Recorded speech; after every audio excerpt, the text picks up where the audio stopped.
Hello. Welcome to the Tutors of Life podcast, where we research life so you don't have to. Episode 265. This is your host, Shaun Tutor. And this is Sam. This is a Tutor episode where we try to teach you something new. While you breathe in before we start this, I just realized I hold my breath. Probably not the best way to prep for something. No. Anyways. What do you got? Neat.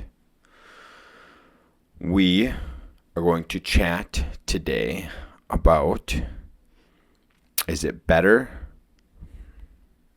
to own a business or be self-employed than to be an employee? Mm-hmm. Mm-hmm. Would self-employed also be like subcontractors? Mm-hmm. Okay. Yep, exactly. Okay. Where do you want to start? Let's lay out the pros of both. So the pros of being self-employed is you answer to yourself. Mm-hmm. Freedom, technically. Freedom. Self-employed or business owner. Mm-hmm. Freedom. Mm-hmm. Freedom. But on the other side of freedom, okay, wait, I can't do that yet. You're right. We'll bring it up with the cons. You're right. Freedom's the best. Freedom's the number one. Okay, freedom. Yes, you got freedom. Aside from freedom, the other main pro is you have all the upside. Mm-hmm. You, as the owner or as the self-employed, have all the upside. What do you mean by that? All the financial upside you have as the owner. Right. So instead of like you being like a salesman, especially. Most salesmen only get like 10% commission at a regular job. So if you're on your own, you get all of that. Right. Mm-hmm. Yeah.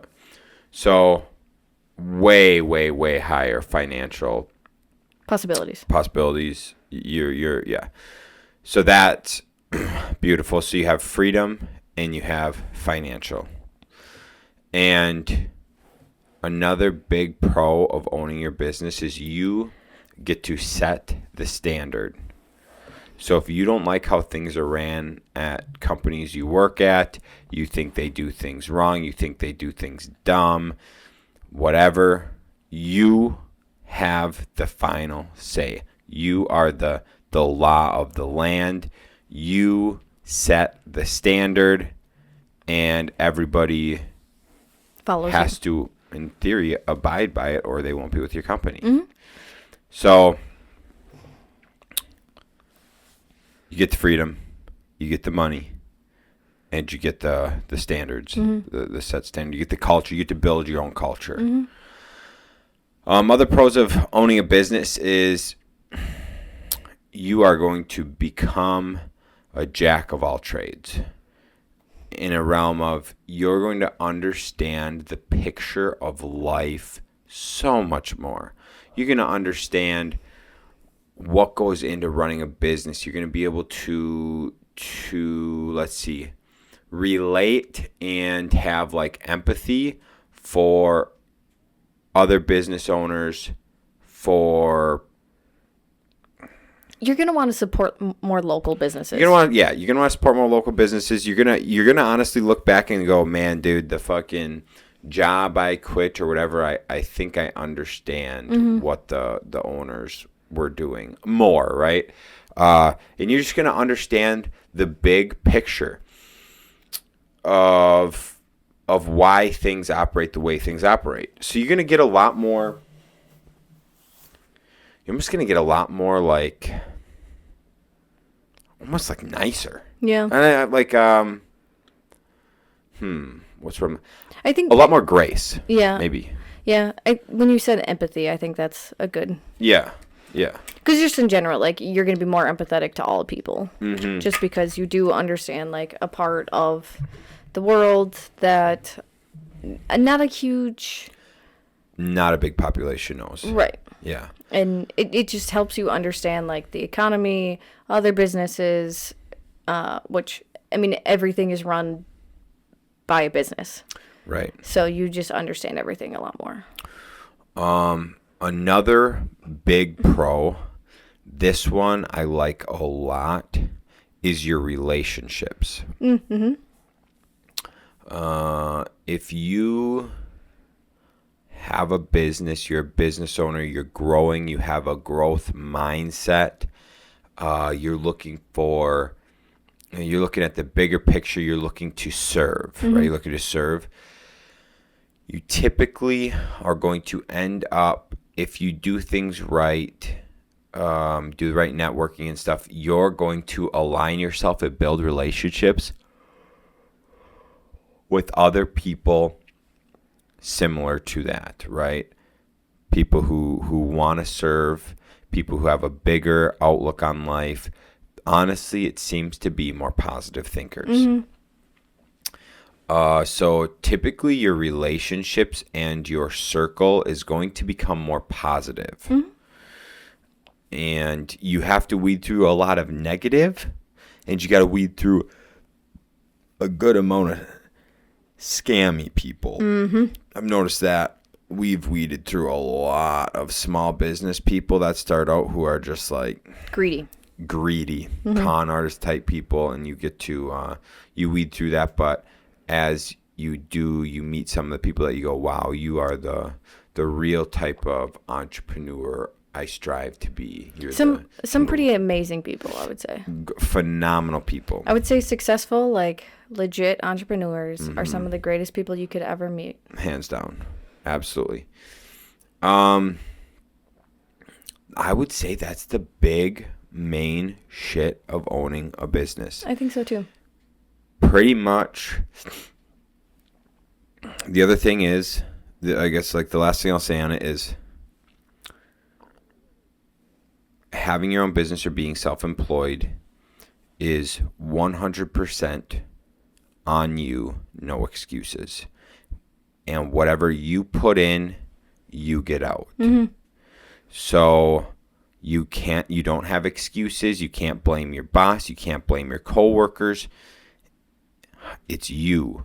You are 100% responsible for everything. So whatever you put in, the more you put in, the more better things you put in, the more development you do, the more mentors you seek out, etc., the more you get out on the back end. Yeah. So it is 100% a picture of your effort. And I like that a lot because you are not dependent on someone else. Does that make sense? Yeah. I like the aspect of like calling your own shots. You kind of said that as well, but just the phrase calling your shots. Calling your shots, yeah. Yep. Yeah. I just have known like working for other companies, especially like bigger corporate companies, like even if we thought it was a better way, like we had to do it the company way. So just being able to have the freedom and just having the kind of atmosphere that you want, calling your own shots is just nice. The last thing is stability. It is potential for you to be more stable and safe owning your own business. As long as you do what you said, putting in the work and effort, and you're rewarded by getting that back out. Right. That is why it can be more stable. All right. So that's the pros of being self-employed or owning your own business. Oh, I guess the last, I keep saying the last thing. Another thing for owning your own business. If you own a business, you can make that an asset. You can work yourself out of working in the business and work on the business or work above the business. So that's like, that's probably takes everything I just said and goes above it all in the fact that if you do everything right, you're out to serve, you have the right mission, you set the right culture, you bring the right people aboard, you drive the mission forward, you can exit yourself out.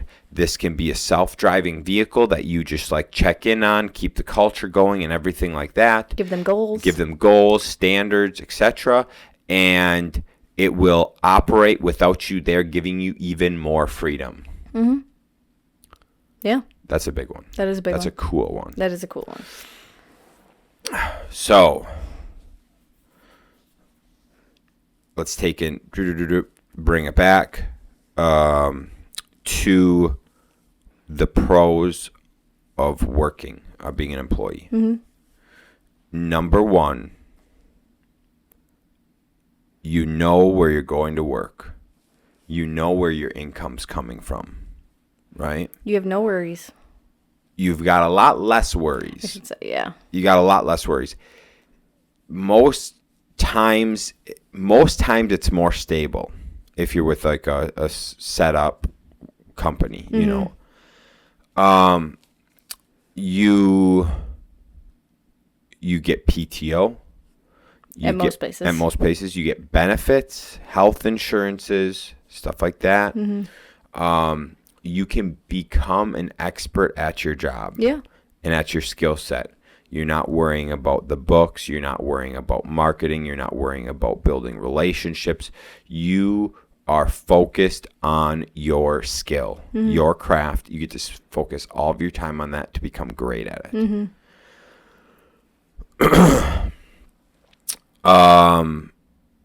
So you, another thing is, so you've got consistent income. With your consistent income, if you're focusing on your skills and you're bringing the company a lot of value, continual raises and bonuses. Yeah. If you're with a good company, and increased benefits, you know, things like that. And probably the biggest benefit of a job, freedom outside of your job. Most places, you go into work, and when you're done with work, you're done with work. Yeah. You go home for the night, you don't got to worry about work. You go home for the weekend, you don't have to worry about work. Sure, for sure 40 hours a week or whatever, you're doing your work. But for the other however many fucking hours, it's 128 hours in a week or 156. 156 hours in a week? I have no clue. Whatever. The other time is all you. You spend 40 hours a week at that job or whatever it may be, and then you go home and you don't have to worry about a goddamn thing. You just get to life. That, I would say, is by far the biggest benefit of being an employee. Right, yeah. It's just boom. So, somewhat stability, or like typically more stability. Consistent income, knowing where you're getting paid from.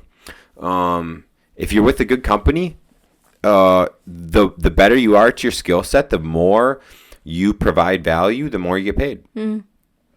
Most likely they already have all the systems and processes in place. Absolutely. So you don't need to worry about any of those. Yep. You don't have to worry about being a jack of all trades. You don't have to worry about building out all the back ends of a business. You get to just focus on your craft.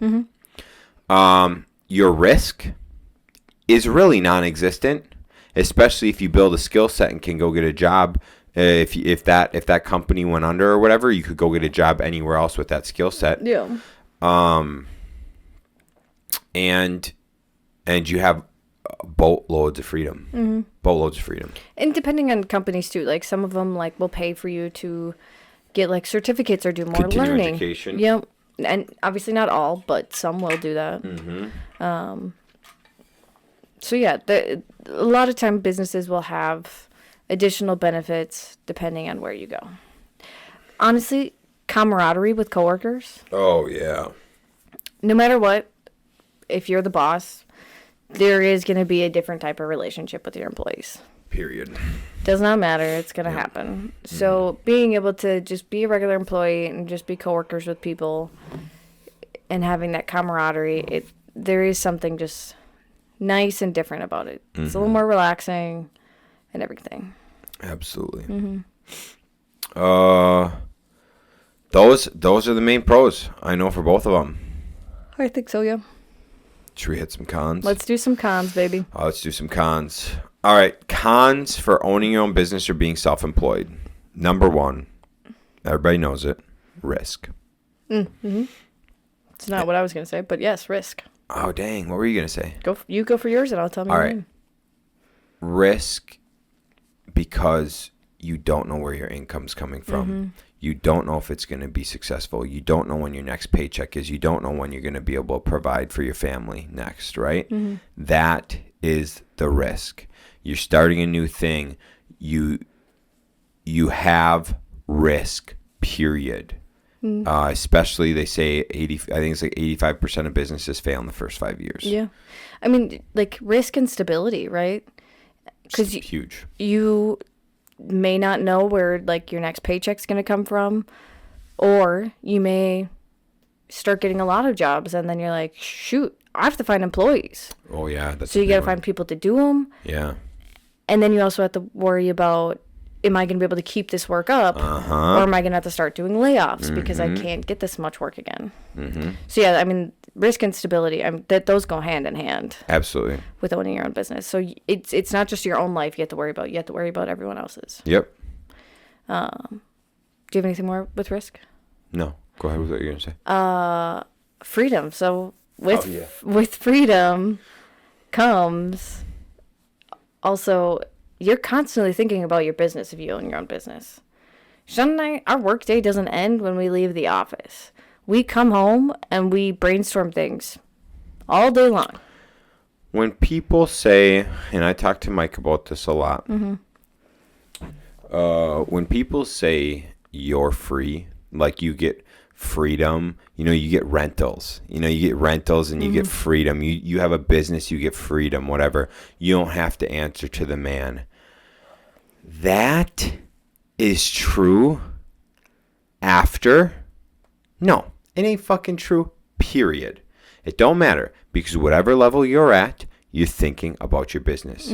You are thinking how to make it better. You're thinking of ways to improve yourself, to improve your employees, to improve your systems, to improve your culture, to get better customers, to provide better quality and standards to your customers, things like that. And so not only are you doing, so you just said freedom, okay? Here's the part of freedom I'm going to add on to.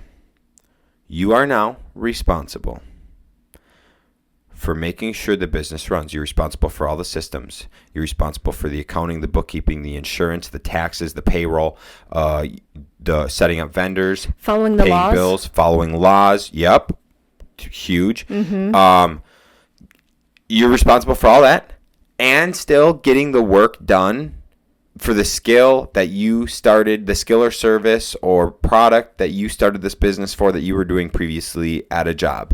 So not only do you have to do that one thing, that thing that you were doing great, or that you were doing that you think you can go make all of this money, great, grand, good, boom. But now you have to do the role or assign, but most of the time you do not have the funds in a startup to pay for, if you're at a business right now, and you're an employee with a skill set, let's just say you're a contractor, okay? If you're a construction guy working, take a look around, okay? You got a foreman, maybe a project manager, you got a salesman, you got an administrator, you got an accountant, you got somebody leading the company, a CEO. If you look at that, maybe an HR, if you're in your role, look at all of those roles, you are now that person. You have to do your job as well as all of those people's jobs. Now, is that a way smaller scale to start? Absolutely. But you don't have those skills. You have to go learn all those skills. You have to bootstrap your way through doing all of that. That is where your freedom, sure, you have it. You don't have to answer to the man. But now all your free time you had before, your afternoons, your weekends, that is all spent on strumming up new work, making sure you're paying your taxes, getting your insurance set up, making sure your materials on the job site or whatever you need, working with your vendors, things like that, communication with the customers, and then providing the service. And training. I mean, you have to train new employees when you get them. Absolutely. And then you have to manage those employees when you get them. Like, Yep. It's a lot of roles you have to cover at first. And Yep. most likely, it's going to be just you for a while. Not to mention your personal development and education you're going to have to learn to do all of those roles by the law. Yeah. So that's where your freedom is a double-edged sword. And that's what I was going to say right away, but then Sam stopped me. So you got risk and you got some freedom. Or lack of freedom. Lack of freedom. And as far as owning a business, depending who you are, there's going to be another big key player, and that's motivation. Slash discipline. Thank you. If you are not that type of person to be very disciplined, structured with habits, and you're going to just pop into this business thinking motivation of the idea of whatever your goals are going to drive you, you're dead wrong. You're going to fail. Or you're not going to make any money for a long time until you can learn that the only way you're going to make it and be successful long term, which success is living up to your full potential, the only way you're going to do it, or living up to your mission, your values, your standards, etc. The only way you're going to do that is through discipline and habits. Yeah. That's it. Yeah. Because motivation is only going to last temporarily. Right. And, I mean, you have to do all the things that you don't want to do. That's it. Like, I don't know how many times, like, we get to this podcast and we're just like, shoot, we forgot to record one for Monday. So then we'll get in here at 8 p.m., get the work done, so then we can go to bed. Can I tell you what's even harder than that sometimes? It's the knowing. So the discipline habit things, it's the knowing you can do it. But in order for you to grow and get better, you have to pass it off. So you have to train somebody. You have to put responsibility on their shoulders and make them responsible for something, all while you at the end of the day are still responsible. You still have to check in, etc., and make sure it's good.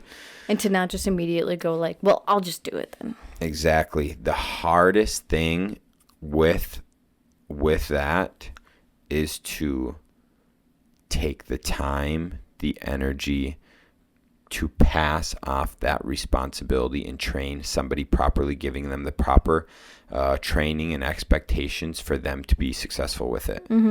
When you know that you can just rock out and do it, you have to be disciplined to put in structures, to put in systems, to do the things to bring you towards your vision, your values, your mission, through that passing off through proper training and expectations to employees. Yeah. And that is extremely difficult, especially when you can knock something out in 15 minutes, but now you're training somebody and it takes them an hour and a half and they fuck it up.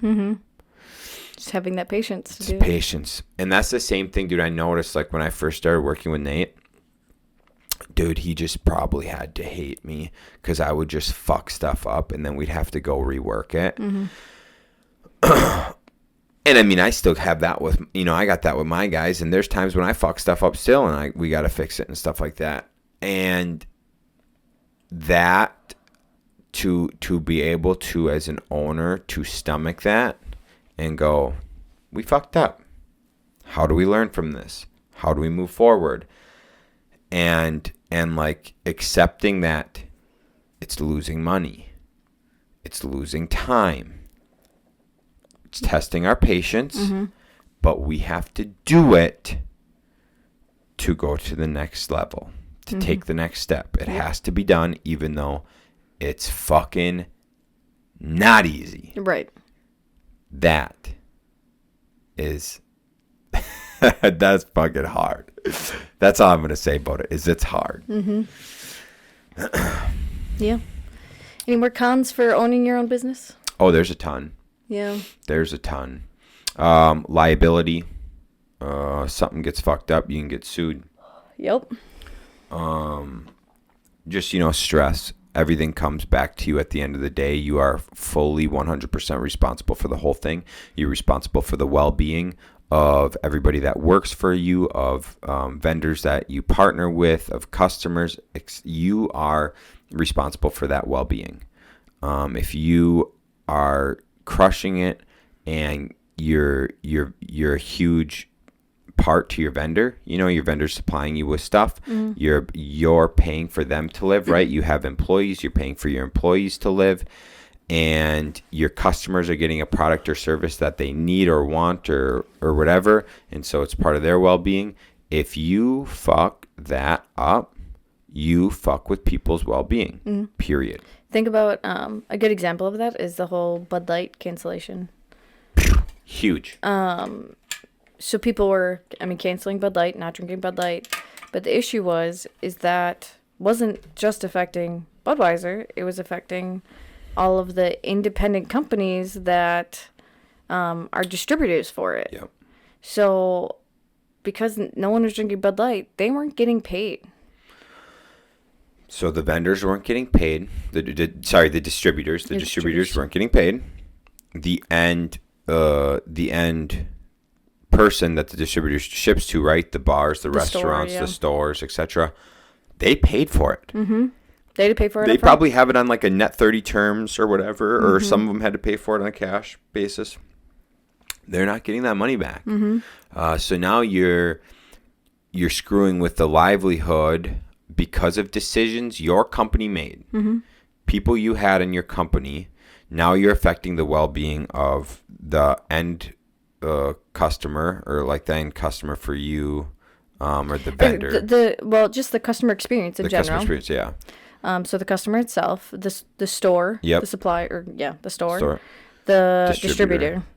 And the warehouse, because now the warehouse, they're laying off people at the warehouse because now they're not producing as much. Now, since they're not selling as much, you're affecting the salesmen. And so since you aren't selling as much, now the manufacturers are getting, the brewers, everything like that. All those people are being laid off because they're not producing as much.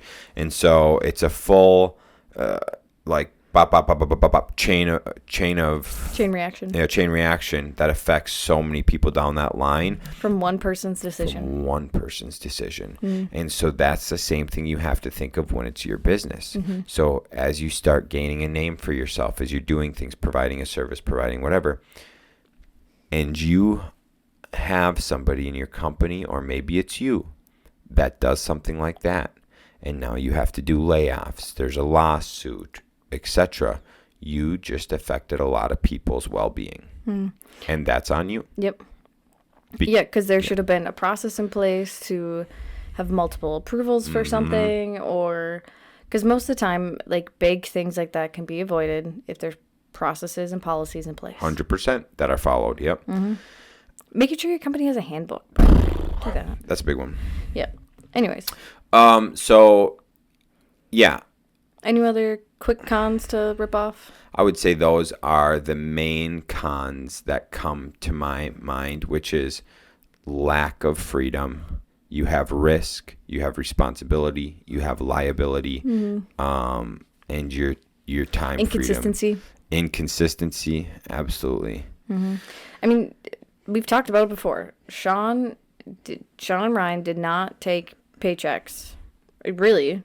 I mean, he made minimal money for the first 3-4 years of the business. Motherfuckers don't even believe me when I tell them that. They're like, oh, well, what'd you make? You guys were making all this money. I was like, we made $500 a month for the first year and a half. And they're like, no, that's not possible. And I'm like, okay, I'm a liar then? What? Yeah. My tax statements show it, you idiot. Yeah. And they're like, okay, well, what'd you make your second year? $750 a month. And they're like, well, you had all your draws and stuff. No, we didn't. That did not exist our first couple of years. And I think by the third or fourth year, you guys were postponing cashing your checks because you didn't have the money yet. We were postponing cashing our checks and asking main employees to not cash theirs. Yeah. Until we could get paid. Absolutely. It wasn't till probably year 5 that you were like really stable, had a reserves, everything. Year 4. Year 4 is when we didn't have to worry about cashing a check. Okay. Or, like an employee cashing their check or whatever. It was part of the way through year 4 is when that happened. Yeah. And that's when we started having enough funds to start building up reserves and things like that. But, I mean, you guys still didn't have a crazy salary. But even then, on our tax statement that shows we made more money, we still had a very modest salary, $50,000. And that's like what we did. That's what we lived on. And when we would take our draws, that money almost every time went back into fueling the business. Expanding, more houses, more clients, more employees, etc. It wasn't like we're taking this and just going and blowing it. No. I mean, never did we blow a full draw on something. No. We always put it back. So that's where like people don't understand, and Andy Frisell talks about it better than anybody else. His first, 7 years of business? His first 7 years of business, he made $56,000 total in the first 7 years of business. $56,000 total. And that shit's true, dude. You sacrifice a ton. There's a ton of sacrifice, but what comes on the other side? Like we discussed earlier, you can have a self-running company. You can build a culture. You can supply jobs to more people. You can be responsible and help with people's well-being and standard of living and things like that. Yeah, I mean, there's potential for more as long as you put in the time. That's it, dude. You put in the time, put in the work, and you will. The fruits of the labor will pay off. Whatever, right? Yeah. So. Cons of being an employee.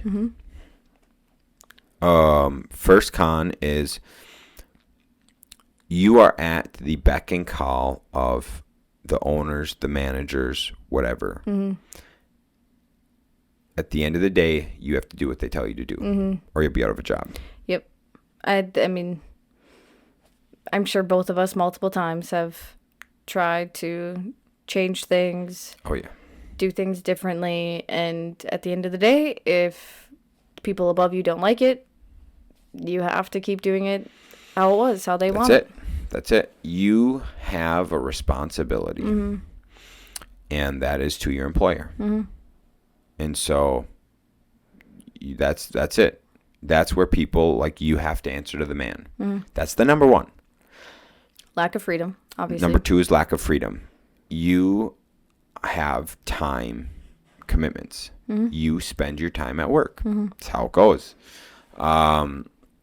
You don't really, for most people working for a company, you don't have the option of not getting paid for your time. Obviously, like with remote positions now, I know some people do extra things. Set up. I know some people who set up systems, especially people in like the software world. Yeah. They can set up code to do a lot of repetition and things for them. So like something that, might take somebody 10 hours a week, they have code and quick commands and everything set up so that it doesn't take up really any of their time. Everything gets done when it comes through. If this happens and this happens and this happens and this happens to it, right? So, I mean, there's ways like that you can gain back some of your time. I also know that in some roles, they allow you to have assistants. And so you could get an assistant, you could get a virtual assistant, whatever, to take a lot of your work off your plate. And maybe they do a lot of your back end stuff that's only like $15, $20 an hour tasks. And you can focus more, depending on your role in the company, on tasks that are commission based or whatever, performance based, making you $7,500 an hour. Yeah. So there's things like that for sure. But typically, those things aren't available to the majority of people that are in a job. Yeah. So you lack freedom. Yeah. I would also say, like taxes, is it con for both? But with being an employee, like you don't have the opportunity to have write-offs. 100%. I mean, owning a business, you're gonna pay more in taxes anyways. Typically, yes, unless you're really good at taxes. Yep. But yeah, you don't get the opportunity to have all those write-offs. That's another pro we didn't talk about with businesses Yeah. is write-offs. I didn't want to say it was a pro because you still have to pay tax. Like, taxes is still a big issue for businesses, especially like small to medium businesses pay a lot in taxes. Yes, they do. But through proper ways, depreciations, Yeah. different assets, they're able, especially real estate professionals, things like that.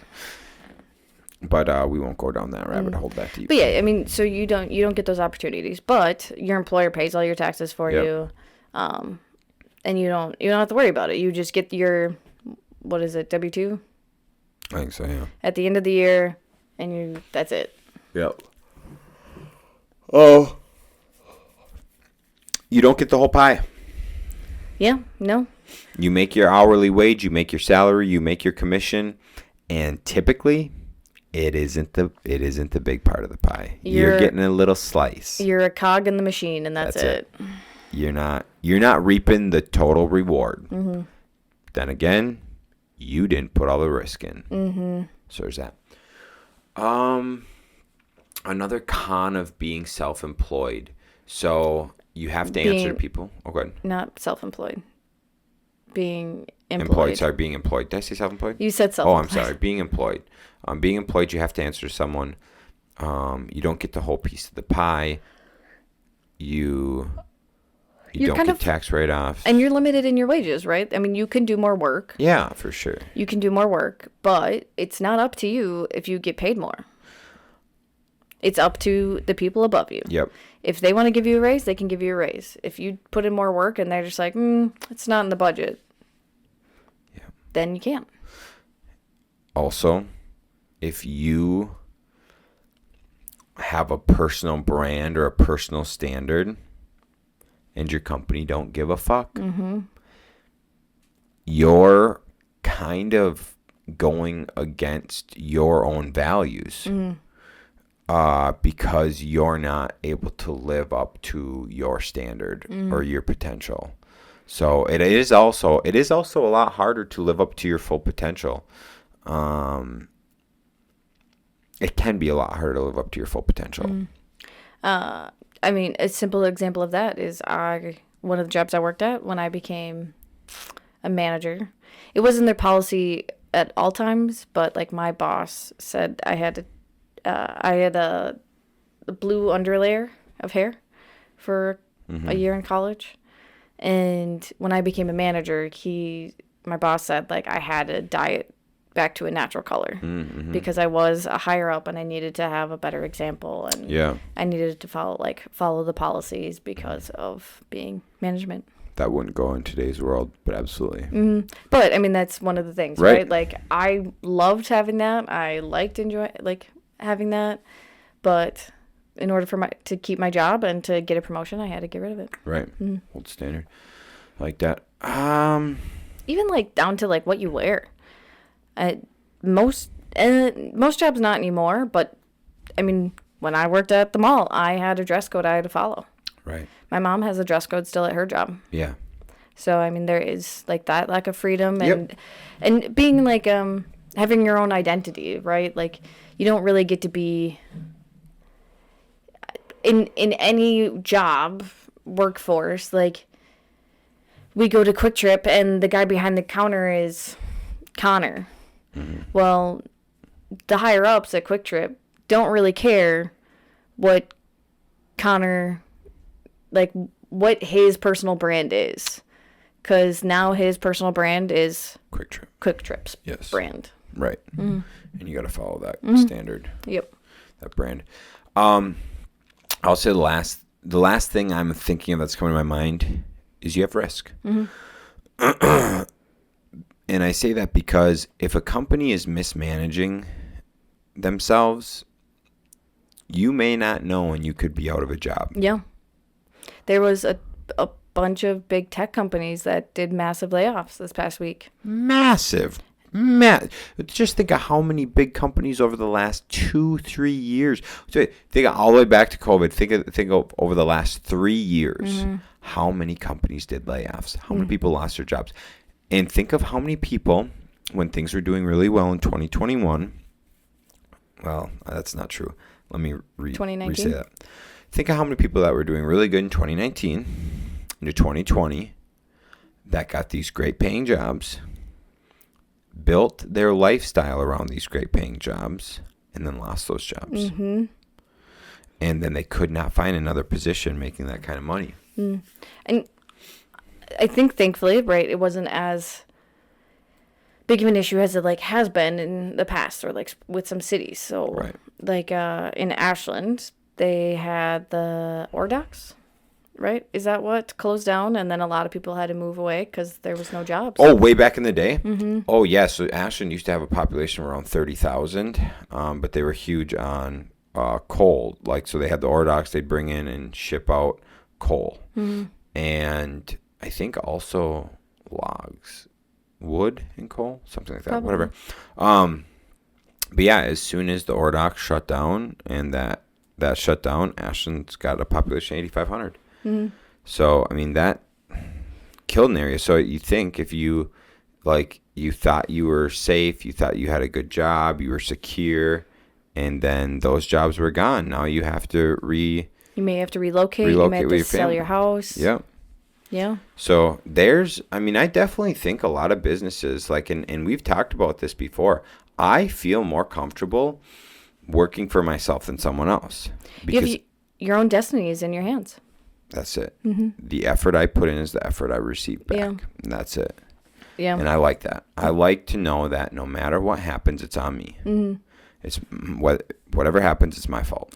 Yeah, because, I mean, who knows? You could someone could have a personal vendetta against you at your company, and they could just screw you over because they feel like it. Yep. You never know. Mm-hmm. So it's pretty sick, dude. There's a lot of, I'm not going to say what's better or what's worse. It's all based 100% on what you want. And honestly, your personality, too. Huge. Some people are born to just be a worker bee, and that is perfectly all right. It's not a Perfect. bad thing. If that is your not priority, if that is your, like, skill set is to be a worker bee, do it. Embrace it. Yep. This has been said so many times. I've listened to so many people say it. Andy recently did it on his one of his daily things. What are those called? Andygrams? Andygrams. At the end of the day, everything is about success, and success should be living up to your full potential. Mm-hmm. And it's not just the destination of your full potential; it's the daily execution of being or living up to your true potential, Mm-hmm. right? And so, the daily execution of your best self, that is success. So, if you are just, if you are a worker bee and you are great at machining, you're great at being a engineer, right? You're great at being a doctor. Mm-hmm. That's your full potential. Like, if you're continuing your education, you're continually getting better, you're teaching new people things, you're looking to mentors to learn new things, to develop even more, and you're striving to be the best version of yourself every day, dude, that's success. Mm-hmm. And there's nothing wrong with that. Don't think just because you listen to some shit about some people talking that you need to go start a business. Yeah. Live your true potential. Now, on the other hand, if you're working at a job, you're not fulfilled, you're not living up to your potential because you know you can do more, you have a drive to do more, you have a vision, you want to provide for people, you want to serve, Mm-hmm. right? You want to be selfless, things like that, then you need to do everything you can to pivot into owning your own business. Yeah. But you need to decide what success to you looks like. You Yes. need to decide what that looks like, and that's going to tell you if it's worth because either way, no matter what route you go, there's pros and cons. So you need to decide what route is worth it for you. Mm-hmm. And even just to add a little thing with that, it is very normal, like, to have higher ups and lower level people. Because if you look in nature, there's beehives. There's one queen. Gross. a whole bunch of worker bees doing everything to keep the hive going, surviving, everything. Wolves, there's a pack leader. Yep. And then everyone else knows their duties within the pack.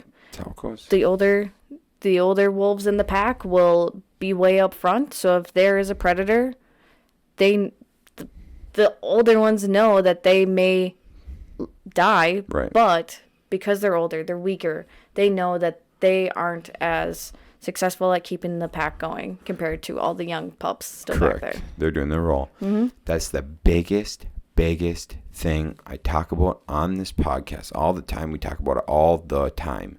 Your community. Mm-hmm. Communities are supposed to be 30 to 140 people, something like that. 30 to 150 people, something like that. Everybody would have their own role in that community. Mm-hmm. Everybody has their role. They all work together for the greater good. Mm-hmm. And then those communities all build into a bigger community, into a country, whatever, right? Yeah. But like everybody serves the community with their own certain duties. Mm-hmm. There's a leader, there's managers, whatever. But you have to have that. You have to have a leader who delineates responsibility to other individuals, who delineate responsibility to the other workers. Mm-hmm. You have to have that. And then you have the individuals, which is what's so fucked up about our government. You have the elders. Mm-hmm. And what are the elders there for? They're there to consult. They're there to give you their wisdom, tell you the things they learned, the things they did wrong that you can avoid. They're not there to be in charge. They're not there, no. They're there to be like supervisors, to just guide you. If you look in nature, tell me a species where the oldest, the most decrepit, the most senile are the leaders. Doesn't exist, because the young bucks, the strong people run them the fuck off and put them in their role in front of the pack, and in front of the pack to be sacrificed essentially, or when they're sitting around to teach them the wisdom they have learned. Mm-hmm. And that's it, dude. And so that's what's fucked up about how we do things. How our governments ran. Retirement age for us is 65, yet everybody running the country is over 70. Yeah. Anyways, when you look at shit like that, everybody has a role with delineated responsibility. You got a leader, you got high managers, mid managers, and you got the worker bees. You have to have it. Mm-hmm. And you have the mentors, the consultants, the wisdom around, which are the elders. And if you don't have that, then that machine won't work. If you screw up one cog, that machine will not work. And either if you decide not to do it, then they'll replace you, right? They'll get someone else to do that duty. In any society, community, that's it. Back in the day, I'm sure, right? If the bread maker decided he didn't want to make bread anymore, okay. Fucking peace out, dude. We'll get a new guy in. 100%. Absolutely. It's how it's always been. That's how it should be. We've gotten so fucked up in society that we've gotten so far from that. But that is what I have for you today. And no one's true calling is to be lazy and not work. Oh, dude, nobody's true calling is to live off of welfare. Hell no. So, if you look back to Auschwitz times, World War II, one of the, I think, besides Jews, the other population that they killed were all of the people that were pretty much on welfare that couldn't contribute to society. people that do not have a skill set get killed. Mm-hmm. They're not, why feed them? Right. They're a waste. Where we've read books, the people that had the Jews that had skill sets, they did not kill them. They survived. They survived because they put them to work, because they were like, we can't kill you. You contribute to our greater goal. You are important. You're important. Sure, you're a slave. Sure, you're barely getting fed, but we're not killing you because we need you. Mm-hmm. So, it's like the tattooist. Mm-hmm. The tattooist Auschwitz. and the happiest man alive. Happiest man alive? Yeah, he was a machinist or some sort. Something like that, yeah. Okay, cool. That's what we got. All right, sick gang. Thanks for tuning in, and hope you learned something. See you. Peace.